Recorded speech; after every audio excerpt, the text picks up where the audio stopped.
This video will show the steps necessary to perform a secure school lockdown. A school lockdown may be necessary in situations where an evacuation would not be appropriate. If a threat within the vicinity of our school or on campus occurs, an immediate danger is present. Immediate danger may include, but is not limited to, armed intruders, suspicious trespassers, a bomb threat, or more. In these cases, 9 steps to an emergency lockdown will take place. Lockdown policy identifies 3 levels of lockdown. A working lockdown, where doors and windows are locked but teaching commences.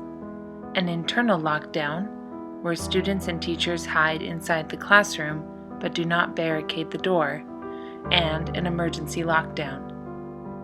This video will show the 9 steps students and staff must take in order to effectively carry out an emergency lockdown.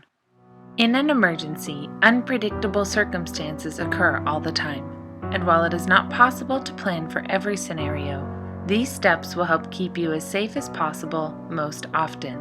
In the event an emergency lockdown is necessary, an announcement will notify students and staff of the situation.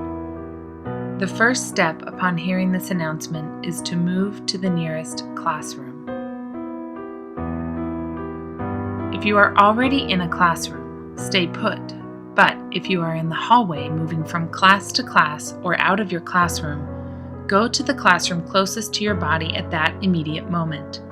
Do not return to your class, just get inside the nearest classroom. Do not cause more panic by yelling or making noise, but quietly and quickly enter the nearest classroom.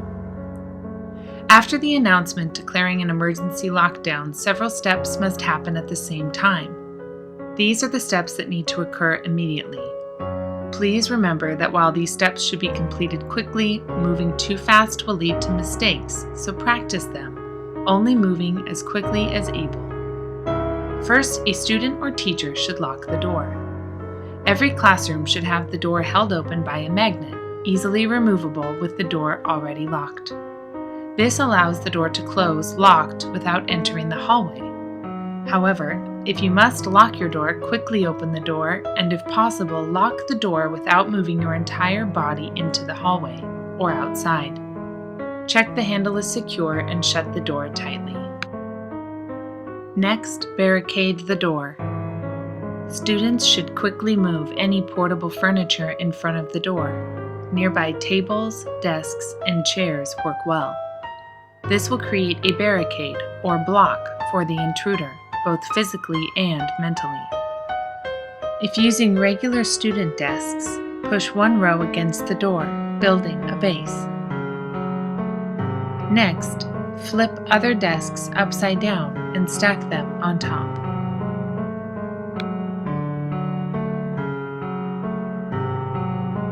Finally, set another row on top of those desks. By stacking desks as high as safely possible, should an intruder get the door open, their vision and path will limit their desire to enter the room.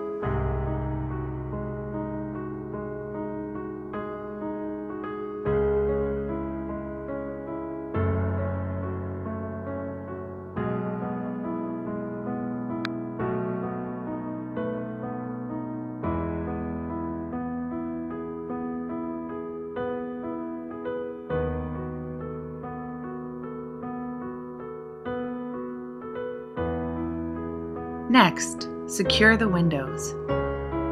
While a barricade is being built, other students should close any open windows that an intruder may enter and close all blinds tightly. Make sure windows are properly locked. Make sure that windows are tightly closed, and once blinds are drawn, twist them closed tightly so no one can see inside. In addition to any outside windows, make sure and block any windows in the classroom door by covering them with a designated fabric or paper.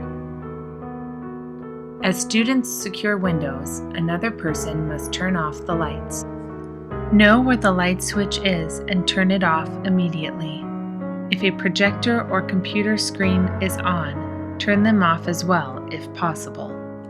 While students are completing these tasks, others should move quickly to the designated safe place in the classroom. This area should be the least visible part of the classroom to a potential outside threat. Next, take attendance. Once tasks are completed and all students are quietly settled in the designated safe area, the teacher or a student needs to take attendance. First, take attendance for those students who are normally in the room. If extra students entered the room, write their names down as well.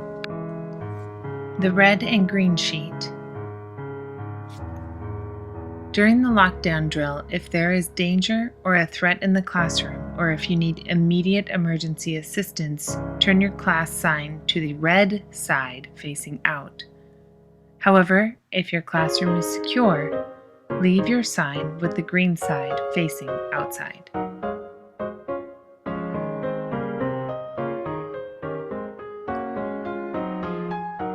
As the lockdown continues, remain quiet and seated. Do not use cell phones. Phone lines must remain open and available for certified personnel.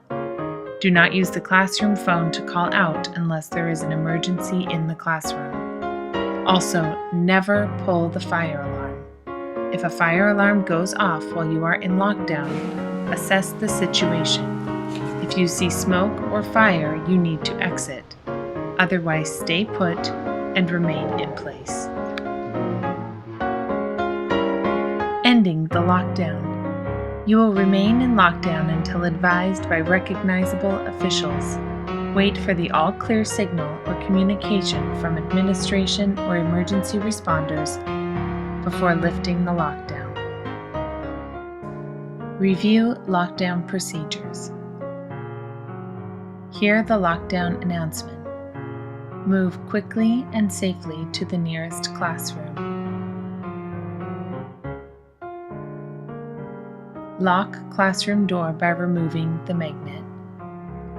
Build a barricade in front of the door.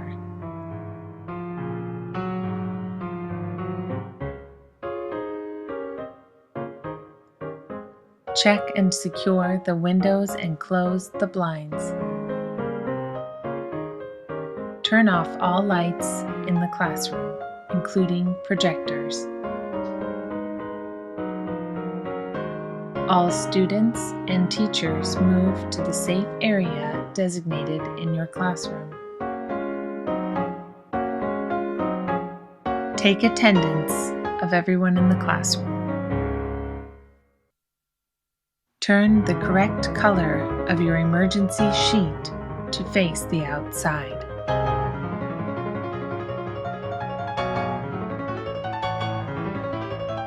Wait for the all clear from a recognized official. Remember, during a lockdown, these 9 steps should be performed at the same time. Remember, follow these 9 steps for the safest results.